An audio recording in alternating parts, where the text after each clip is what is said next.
Hi Taylor, I wanted to show what our little patches look like versus what I would expect to receive from you guys on future orders, more of a true patch. So as you can see, like I mentioned, we simply embroider the logo onto a piece of twill that has enough of a border for us to put the zigzag on. This one has a 3/16 of an inch border, which it turns out we could probably do a thinner border, at least 1/8 of an inch. So it's not so bulky, but here, you won't really see it when it's on the back of here unless you look closely for purposes of what we're going to be sampling. I asked our department manager that if we were to receive just the ASU patch without any kind of white border and somehow the letters would be connected by where they touch, I suppose, if we are able to do a zigzag stitch just around the gold portion of it, which would be like less than 1/16 of an inch of a zigzag, and she tells me yes, we can do that and it's not that bad of a challenge. So to my surprise, what I was worried about isn't such a concern, other than we're not able to make a true patch here. We got to put it on the twill like this. So for the W that's going to go on the front of the jersey, I would imagine it's very similar in size to these letters, but just would be one letter, let's say an S.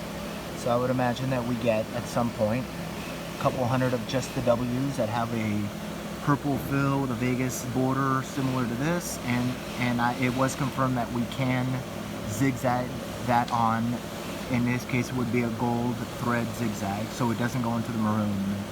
What we have changed in doing more on your uniforms for any kind of embroidery we do, which it sounds like it'll be patch anyway, is we used to do a satin stitch fill and a satin stitch outline, but we're now doing this fill stitch fill.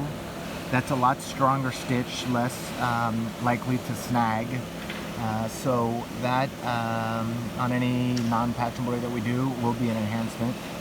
But for purposes of what we need to sample with the W, again, I think for us to sample it, you're going to find a twill tonal colored border around the embroidery that allows us to sew it down. But we will try to make that border thinner, and I think I'm going to have this one redone as well with a thinner border now that I know that they can handle a much skinnier zigzag. So I just wanted to, rather than type all that out, try to show via video what our limitations are with the patch, and to clarify and confirm that we will have no problem with the patches you send us applying them. Thank you. Have a good weekend.